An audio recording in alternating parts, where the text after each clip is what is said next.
On this week's video we take a look at a castle, we head down to Koroni and we find the best Duros pitters we've had in Greece so far, and they're reasonably priced. And when the Methoni starts to blow from the north again, we have to make a high-speed dash to this place.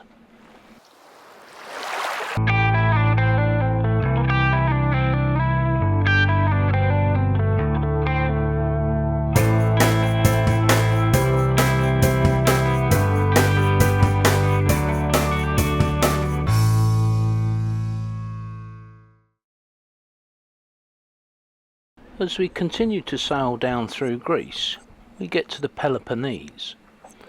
These three fingers of the mainland of Greece can be particularly difficult to sail. There are very few safe anchorages, and the wind tends to come from the north, northeast or northwest in varying amounts from 10 knots to 35 knots. In fact, as I sit here doing the audio, it's blowing 27 knots outside. And it was while sitting out a blow in Methoni, we decided to go and have a look at the castle. I brought Oscar out for a walk first thing in the morning. Take a look at the castle, have a little wander. It just gets too hot later.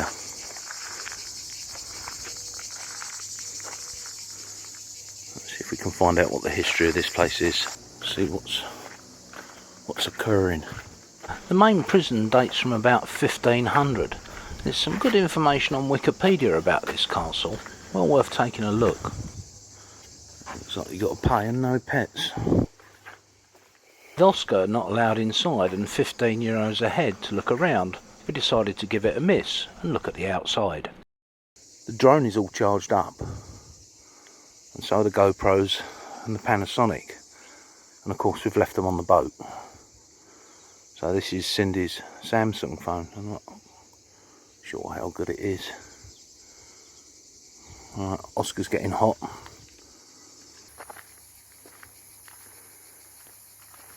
Health and safety would have a field day with that open edge, wouldn't they, in the UK? Can't go there. But it's okay. I've got my safety flip-flops on. So I'll be safe, extra added grip. And I won't be stupid enough to walk on the edge. If this was a monument in the UK, if this was a monument in the UK, there'd be steel bars up there, and don't go near the edge, and keep your pets on a lead, and wear safety squints. And once you get south of Rome in Europe, all that goes out the window. They just get on with it, and if you trip over on the pavement, like on the rocks or whatever, then you should watch where you're going. Nobody gets sued. The old de Chevaux Citroen 2CV. They've got an interesting suspension system on them. Those of you who are car buffs or aficionados, French engineering, will know that the specification for those was that they had to be able to carry a dozen eggs across a ploughed field at 30 miles an hour without breaking them. Allegedly. He's on a mission this morning, isn't he? He just wants to go where he wants to go. There's a town square. And the beach, already people on it. Can't be any Brits or Germans because there's no towels on the sun loungers. I can say that. When the winds abated, we had a couple of days where the winds were going to be from the south or southwest, so we went to Peroni. This place was lovely. Take a look.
We're just out for our evening walk with Mr. Oscar.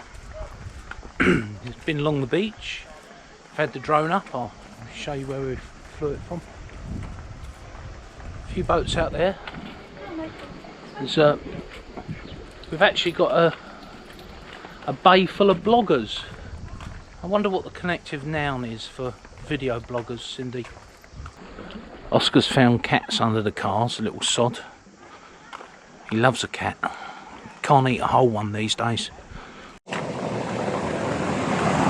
So we walked up to the garage this afternoon, David and I, and got 40 litres of fuel each. And it's about a mile's walk, a long way, when you've got 40 litres of fuel. Nearly killed me. I came down here earlier and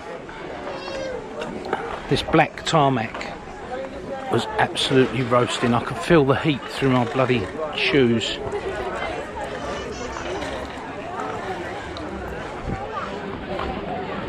I think Oscar thinks it's much cooler now. Yeah, well, it's probably quite hot for him, even now. So we walked past and just couldn't resist one. But it'd be rude not to, wouldn't it? Yummy, yum, yum. So pita breads go onto the barbecue. It's a gas barbecue back. Stainless steel rods heat up the pita breads, and they'll get toasted and then split, and then all of the ingredients go in. What do you put in? So we have tzatziki, we have onions, tomato, and here a lot of sauce. We have sauce of yogurt, honey mustard sauce. Yeah. We have ketchup, mayo. Depending how the customer he likes to try the. And we have everything. Everything. Perfect. So we were in here earlier, and they used in your sauce there was olive oil, lemon, some salt, some mustard, of course, and everything is local. yes. Perfect. You can't get better than local food. And a lot of love. And a lot of love. A lot of love. So just to confirm, there is no financial connection between us. We just like what we like. So you know us. We don't say stuff's good when it's not. Come to Passage and get your gyros. Bloody brilliant. Manos. Thank you, very Manos. much. Thank you. Look at that. Wow. That's a great screen on there. This is a gyros. It's a pita bread, and inside is lamb. Lamb or chicken, depending on what they're doing. Then there's Salad. all the salad that we showed you in the shop, and then they even put a few chips in there to trim it, and then there's their local dressing, which is gorgeous. Olive oil, lemon, Mustard, and something else. Yogurt. and this is extra chips, and these are gorgeous. And that's a dog barking. I'm just waiting for the weed whacker. So it's on his t-shirt. Look, Passage. Show me your t-shirt. Show me your t-shirt. Turn around. Best gyros in Greece. Hero's Corner. The following day, we were hoping to get up to the castle and have a wander around, take some video, maybe some more drone shots. But unfortunately, this being the Med, the wonky winds started to kick in, and we had to leave in a bit of a hurry. Now, despite our anchor being absolutely buried, you can see that it had taken a lot of load, and so when we woke up at 4:30 in the morning and it was blowing a hoolie and the waves were, well, 1.5 meters high, we decided we were going to head north to Kalamata to get out of the prevailing strong northerly winds. With the Corinth Canal closed, the Peloponnese has been particularly busy this year, and Kalamata Marina was fully booked. However, with a little research, we did find space in the commercial port, and this was relatively cheap, but there was no water and no electricity, and very near to the local airport. In fact, while we were sitting there, we saw the firefighting crews in both the helicopters and the seaplanes coming back from fighting fires further south on one of the peninsulas. The port was just 47 cents per metre per day. Yes, they charge by the day, not by the night. And when you go here, you will have to book in with not only customs but the port police and get your tepi stamped, because this is an official port of entry. So although the commercial port is cheap, unless you're a super yacht, you can't get water and electricity.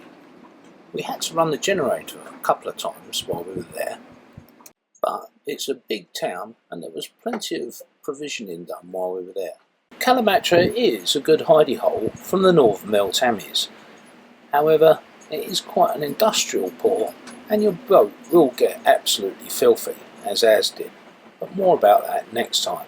I apologise for the quality of sound in the voiceovers, but it really is blowing a hoolie outside.